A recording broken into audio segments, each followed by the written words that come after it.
नमस्कार। हम अभिज्ञान शाकुंतलम के प्रथम अंक का अध्ययन कर रहे थे। तो आगे देखिएगा। शकुंतला अधोमुखी तिष्ठति। शकुंतला सिर झुकाकर रहती है।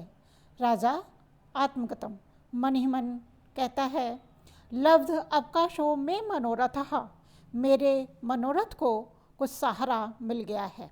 अर्थात शकुंतला क्षत्रिय कन्या है और वह मेरे विवाह योग्य है, अतः अब मेरी इच्छा पूर्ण हो सकती है। किंतु सख्याः परिहास उदाहृतां वर प्रार्थनां श्रुत्वा धृत द्वेधि भाव कातरम में मनः। किंतु परंतु सख्याः सखी के द्वारा परिहासो उदाहृतां हंसी में कथित वर प्रार्थना श्रुत्वा वर प्रार्थना को सुनकर द्वेधी भाव कातरम में मनः धृत, मेरा मन दुविधा में पड़ा हुआ होने से अधीर सा हो रहा है। प्रियमदा कहती है, सस्मिता शकुंतलां विलोक्य नायका अभिमुखी भूत्वा। सस्मिता मुस्कुराती हुई शकुंतलां विलोक्य शकुंतला को देखकर फिर नायक अभिमुखी भूत्वा राजा की ओर मुख करके। पुनरपि वक्तु काम एव आर्यः, क्या आर्य फिर कुछ कहना चाहते हैं? शकुंतला सखीम अंगुलया तर्जयति। शकुंतला सखी को अंगुली के संकेत से धमकाती है। राजा कहता है, सम्यक उपलक्षितम भवत्या आपने सम्यक उपलक्षितम ठीक समझा। अस्ति नः सच्चरित्र श्रवण लोभात अन्यतपि प्रष्टव्यम। सच्चरित्र श्रवण लोभात इस सच्चरित्र को सुनने के लोभ से नः मैं अन्यतपि प्रष्टव्यम कुछ और भी पूछना चाहता हूँ। प्रियमदा कहती है, अलम विचार है, संकोच करने की आवश्यकता नहीं है। अनियंत्रण अनियोगः तपस्वी जनो नामः। तपस्वी जनों से तो अनियंत्रण अनियोगः बिना किसी संकोच के कोई भी प्रश्न पूछा जा सकता है। राजा कहता है, इति सखीम ते जातुम इच्छामि। ते सखीम मैं आपकी सखी के संबंध में जातुम इच्छामि यह जानना चाहता हूँ। वैखानसम किमन्या व्रतमा प्रदानात् व्यापार रोधी मदनस्य निषेवितव्यम अत्यंतमेव मदिरेक्षण बल्लभाभि राहो निवत्सति समम हरिणांगनाभि। किम अन्या क्या इस शकुंतला के द्वारा अप्रदानात् किसी के साथ विवाह हो जाने तक मदनस्य व्यापार रोधी कामदेव के व्यापार को रोकने वाले वैखानसम व्रतम तापस व्रत निषेवितव्यम सेवन किया जाएगा। आहो अथवा मदिरेक्षण वल्लभाभि मदयुक्त नेत्रों से प्रिय लगने वाली हरिणांगनाभि मृगियों के समम साथ अत्यंतमेव सदा ही निवास करेगी। राजा के पूछने का तात्पर्य है कि शकुंतला आजीवन ब्रह्मचर्य व्रत का पालन करेगी और कामोपभोग से व्रत रहेगी अथवा विवाह हो जाने तक ही तापस व्रत को अपनाएगी। उपकुर्वाण ब्रह्मचारिणी तो विवाह हो जाने पर गृहस्थाश्रम में प्रवेश कर लेती थीं, परंतु नैष्ठिक ब्रह्मचारिणी आजीवन तापस व्रत धारण करती थी। राजा इसी आशय से यह पूछता है। कुछ आचार्यों ने राजा के कथन का यह आशय लिया है कि क्या यह शकुंतला किसी योग्य वर की प्राप्ति तक तापस व्रत रखेगी और इसी वन में मृगियों के साथ अपना जीवन यापन करेगी, या यह गृहस्थाश्रम में प्रविष्ट होकर काम उपभोग करेगी। यह किसी तपस्वी को दी जाएगी तो इसी वन में रहेगी अथवा किसी गृहस्थ को दी जाएगी तो तब तक तापस व्रत रखेगी। दोनों में इसको क्या अभिमत है? प्रियमदा प्रियंवदा कहती है, आर्य धर्माचरणे अपि परवशो अयम जनः। हे आर्य, अयम जनः, यह व्यक्ति अर्थात शकुंतला, धर्माचरणे अपि परवशो, धर्म आचरण में भी पराधीन है। गुरोः पुनरस्य अनुरूप वर प्रदाने संकल्पः। पुनः तथापि गुरोः तात जो काश्यप हैं उनका अस्या इसे अनुरूप वर प्रदाने संकल्पः, किसी योग्य वर को देने का संकल्प है। राजा आत्मगतम, अपने ही मन में कहता है, न दुर्वापेयम खलु प्रार्थना,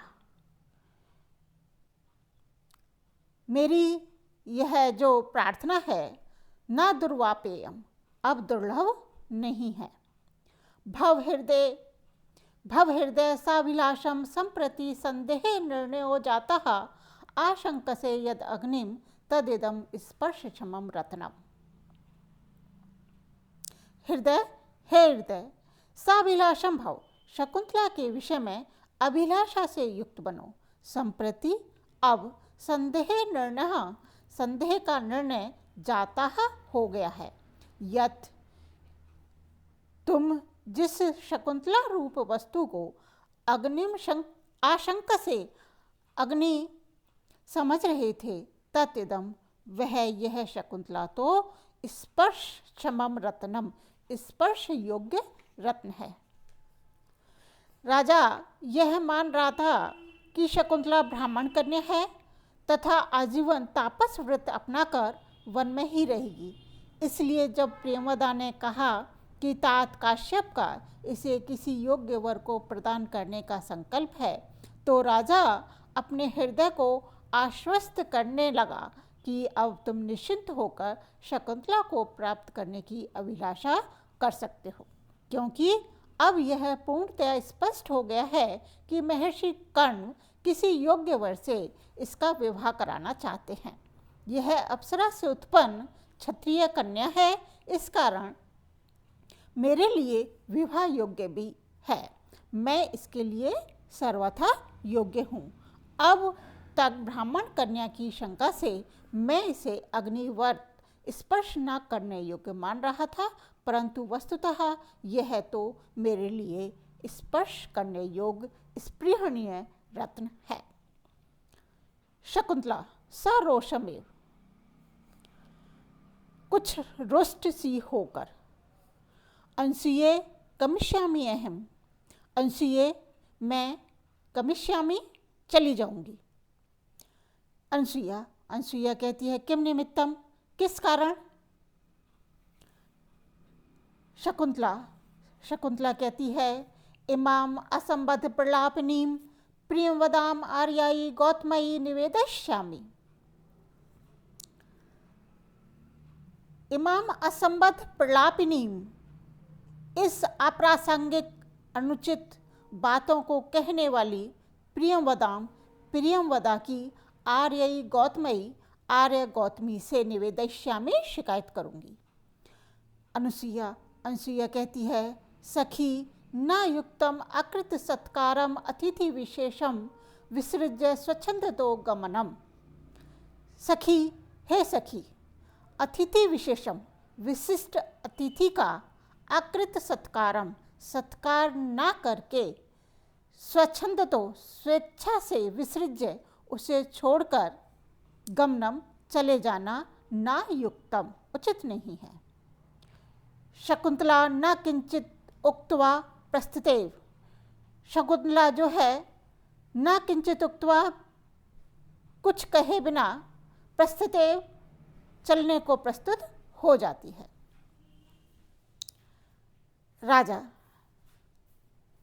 राजा कहता है, ग्रहीतुम इच्छन निगृहम आत्मानम। गृहीतुम इच्छन, उसको पकड़ने की इच्छा करता हुआ, निगृह आत्मानम, फिर अपने आप को रोक कर, आत्मगतम, अपने ही मन में कहता है, अहो चेष्टा प्रतिरूपिका कामी जन मनोवृत्ति ही। अहो आश्चर्य है कि कामी जन मनोवृत्ति ही, कामी जनों की मनोवृत्ति भी चेष्टा प्रतिरूपिका, उनकी बाहरी चेष्टाओं के अनुरूप होती है। अहम ही, क्योंकि मैं अनुयास्यन मुनितन्याम सहसा विनयेन वारित प्रसरः स्थानात् अनुचलनपि गत्वा एव पुनः प्रतिनिवृत्तः।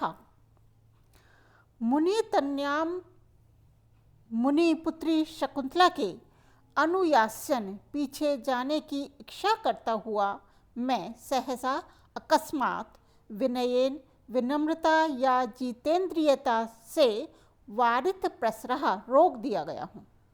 स्थानात, अपने स्थान से, अनुचलनपि, न चलता हुआ भी, गत्वा जाकर, पुनः प्रतिनिवृत्तः एव, फिर लौट सा आया हूँ। शकुंतला जब जाने लगी तो राजा भी उसका अनुसरण करता हुआ उसके पीछे जाना चाहता था, परंतु वह नहीं गया। इसी संबंध में वह सोचता है कि मुनि कन्या के पीछे पीछे जाने की इच्छा करता हुआ सहसा, सहज, धैर्य, जितेंद्रिय स्वभाव और विनय के द्वारा रोक दिया गया हूँ। इस कारण मैं अपने स्थान से एक कदम भी नहीं गया हूँ। तथापि ऐसा प्रतीत हो रहा है कि मानो मैं जाकर लौट आया हूँ। अतएव कामी जनों की मनोवृत्ति बाह्य शरीर व्यापारों के अनुसार ही होती है। प्रियमदा, प्रियमदा कहती है शकुंतलाम निरुद्ध, शकुंतला को रोककर, हला न ते युक्तम गंतुम, हला हे सखी, न ते युक्तम गंतुम, तुम्हारा जाना उचित नहीं है। शकुंतला सभ्रूभंगम, भौएं चढ़ा करके, किम निमित्तम, किस कारण से। प्रियमदा, प्रियमदा कहती है वृक्ष सेचने द्वे धारयसी में, द्वे वृक्ष सेचने, दो वृक्ष सींचने का, में धारयसी, मेरा ऋण तुम पर है, यही तावत, इसलिए आओ, आत्मानं मोचयित्वा ततो गमिष्यसि, आत्मानं मोचयित्वा, अपने को ऋण से, मोचयित्वा मुक्त कर, ततो गमिष्यसि, फिर तुम जाना, इति बलात् निवर्तयति, ऐसा कह करके उसको बलपूर्वक लौटाती है। राजा कहता है भद्रे वृक्ष सेचनादेव परिश्रांतम अत्र भवतीम लक्ष्ये, भद्रे हे कल्याणी, वृक्ष सेचनादेव, वृक्षों को सींचने से ही, परिश्रांतम अत्र भवतीम लक्ष्ये, मैं इनको थकी हुई देख रहा हूँ, तथा ही अस्याः, क्योंकि इसके स्रस्तांसौ अतिमात्र लोहित तलौ बाहु घटोत्क्षेपणात् अद्यापि स्तनवेपथुं जनयति, श्वसः प्रमाण अधिकः स्रस्तं कर्णशीर्षरोधि वदने घर्म अंभसा जालकं बंदे स्रंसिनी च एक हस्तमेयिता पर्याकुलः मूर्धजा। घटोत्क्षेपणात्, घड़े उठाने से, बाहु दोनों भुजाएं, स्रस्तांसौ, झुके हुए कंधे वाली, अति मात्र लोहित तलौ, अत्यंत लाल हथेलियों वाली हैं, प्रमाण अधिकः, निश्चित मात्रा से अधिक, श्वासः, निश्वास वायु, अद्यापि, आज भी, स्तन वेपथुम, स्तनों में कंपन को जनयति, उत्पन्न कर रहा है, वदने, मुख पर, कर्ण शीर्ष रोधी, कानों के शीर्ष के पुष्प को रोकने वाला, घर्म अंभसाम जालकम, पसीने की बूंदों का समूह, सरस्तम, गलित हो रहा है, बंधे स्रंसिनीचा, और केशपाश के, स्रंसिनीचा ढीली पड़ जाने पर, पर्याकुलः, इधर उधर बिखरे हुए, मूर्धजा, केश, एक हस्ते में तहा, एक हाथ से पकड़े हुए हैं। वृक्ष सेचन कार्य से शकुंतला थकी हुई है। इस तथ्य को स्पष्ट करते हुए राजा ने यहाँ 4 कारण दिए हैं।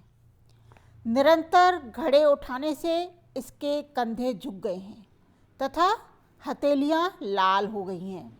श्रम आधिक्य से निःश्वास वायु तेज चल रही है, जिससे स्तनों में कंप बढ़ रहा है। इसके मुख पर पसीने की बूंदें झलक रही हैं और इसके कारण केशपाश के खुल जाने से केश बिखर गए हैं, जिन्हें उसने एक हाथ से समेटकर पकड़ रखा है।